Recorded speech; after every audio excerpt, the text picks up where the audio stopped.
Hey everyone, welcome to the Personal Finance Podcast. I'm Daniel. And I am Anna. And we love exploring things about personal finance as well as understanding how global news and trends impact our wallets. Let us remind you that we are not financial advisors, but we dive into TED Talks, interviews with the best investors, books, news alerts, advisors analysis, and more. You don't need to be a Wall Street expert to make smart decisions with your money. This episode is for you if you want to be able to think like a CEO of your own life. Let's dive in.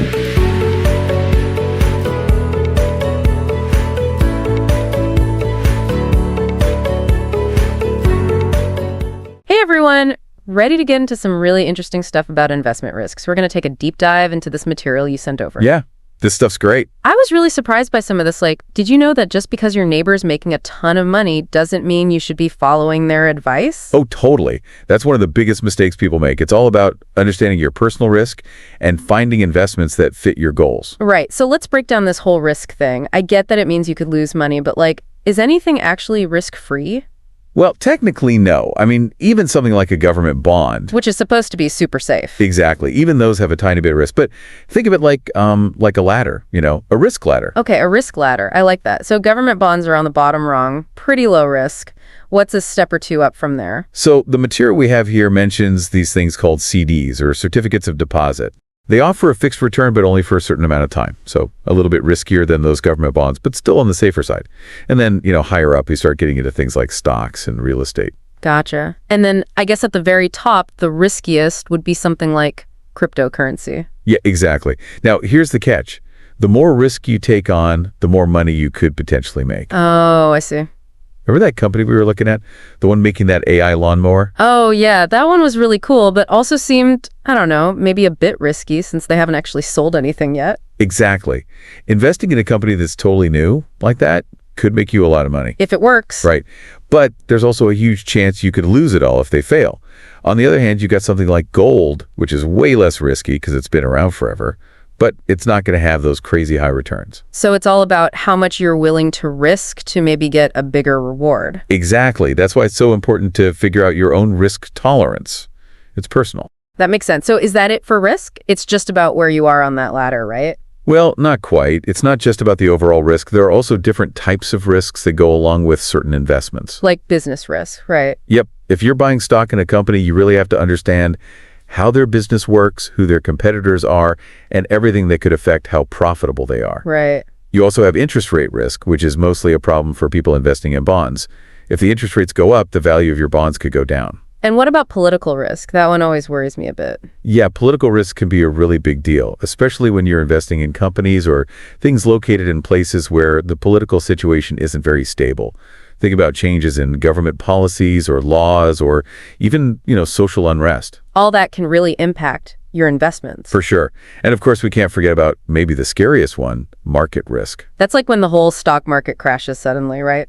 Exactly. That's market risk when everything or a big chunk of the market just drops in value. Like the dot-com bubble bursting back in the early 2000s. Exactly. Back then, even companies with good business plans saw their stock prices tank. So all these different types of risk to think about, but how do you know if your investments are doing well in the first place? Is that where benchmarks come in? Yeah.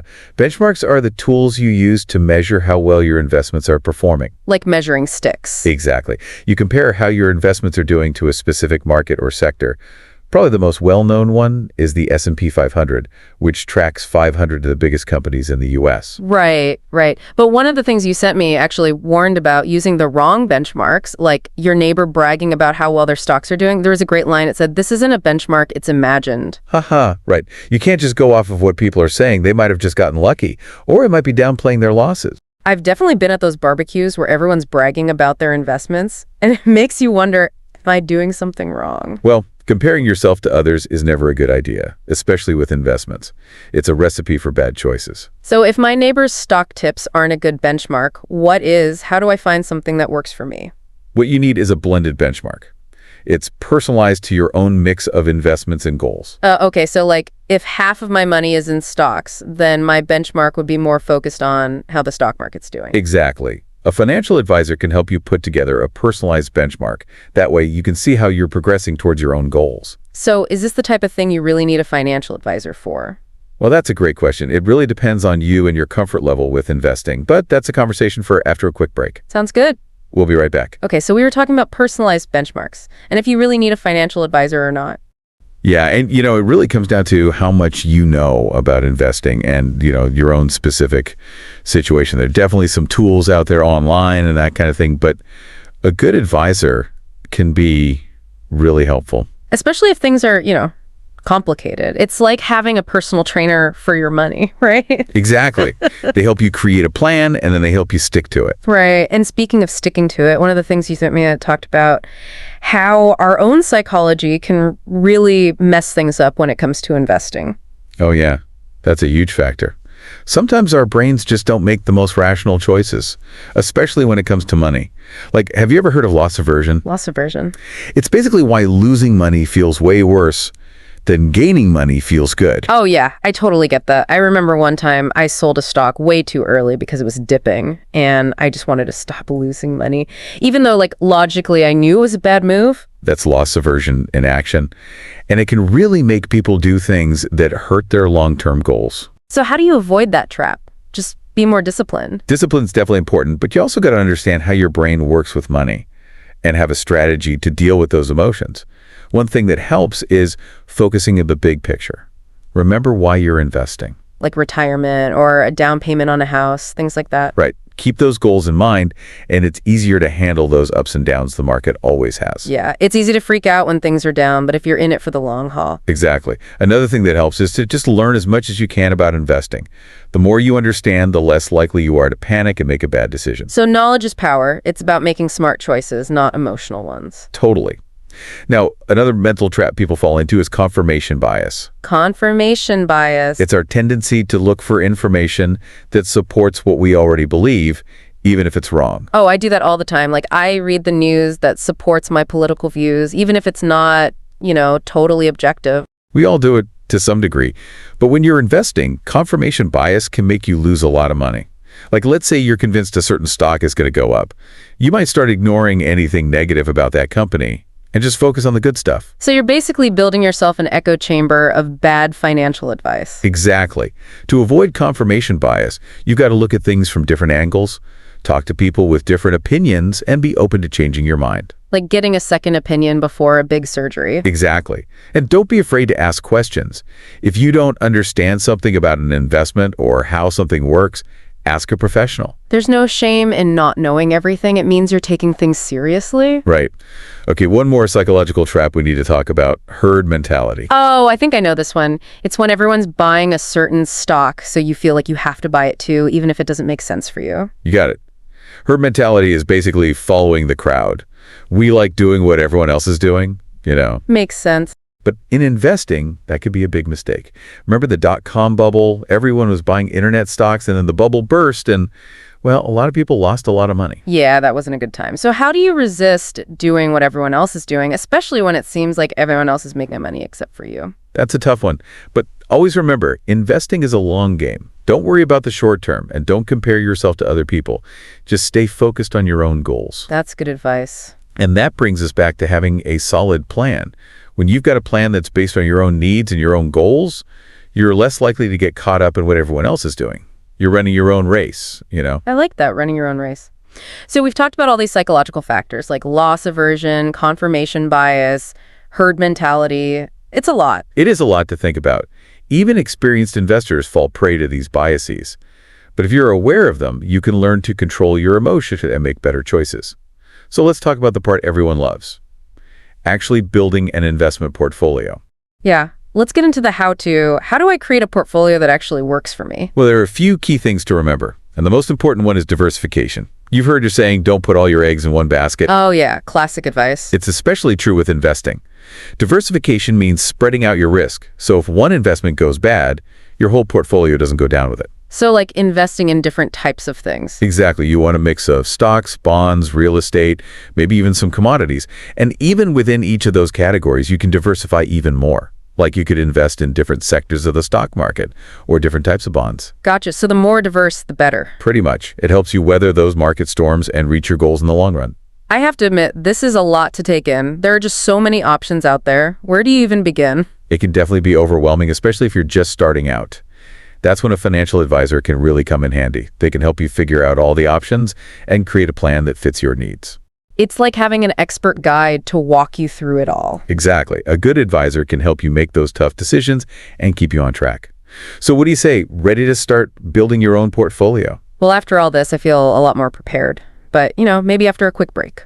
Sounds good. We'll be back in a flash. Okay, so we're back, and I'm ready to learn how to build this portfolio. All right, let's do it. We've talked about risk and benchmarks and even like the mental side of investing. Now we got to put it all together. So first things first, where do we even start? You got to start with your goals. What are you actually saving for? Retirement? A house? Your kids' college? Maybe you want to retire early and travel the world. I definitely want to travel the world. But yeah, I need to figure out what I'm actually aiming for before I can figure out how to get there. Right. And once you know where you want to go, you got to figure out your timeline. How long do you have to reach those goals? So saving for retirement in 30 years would be a long-term goal. But saving for a down payment on a house the next 5 years, that's more short-term. Exactly. And how much time you have really changes how you invest. If you've got a lot of time, you can take on more risk. Because even if the market goes down, you have time to recover. Yep.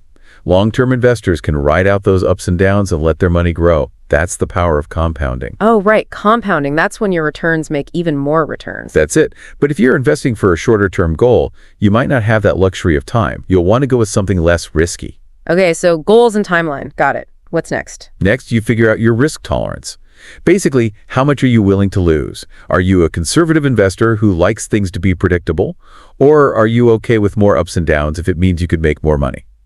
So we're back to that risk ladder. Where do I feel comfortable on that ladder? Exactly. If you're more conservative, you might stick with things like government bonds and high-yield savings accounts. Those are safer bets. But if you're more aggressive, you might try stocks, real estate, or even some of those alternative investments. And there's no right or wrong answer, right? It's all about what feels right for me and my goals. 100%. And remember, your risk tolerance can change over time, too. Like, as you get closer to retirement, you might want to play it a bit safer. Makes sense. You don't want to gamble when you're about to retire. Okay, so goals, timeline, risk tolerance, all checked. Now, how do we actually build this portfolio? Where do I put my money? One of the most important things to remember is diversification. Don't put all your eggs in one basket. Yeah, that's a good one. It's really important with investing. Diversifying means spreading your money around, so if one investment goes bad, it doesn't take everything down with it. So, invest in different types of things. Exactly. Stocks, bonds, real estate, you name it. And even within those categories, you can diversify even more. Different sectors of the stock market, different types of bonds. You get the idea. The more variety, the better. You got it. It helps protect you and helps you reach your goals in the long run.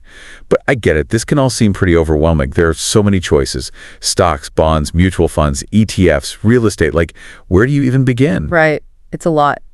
This is where a financial advisor can really help. They can explain all the different options and make sure you're making the right choices for you. So it's like having someone to hold your hand through the whole process. Yeah, pretty much. They can help you build a portfolio that works for you and, make sure you're on the right track. Wow, this has been so helpful. We've covered so much. Risk, benchmarks, psychology, and now actually building a portfolio. I feel like I've learned a ton. I'm glad. The most important thing is that you feel more confident about your financial future. Investing isn't just about numbers. It's about achieving your dreams.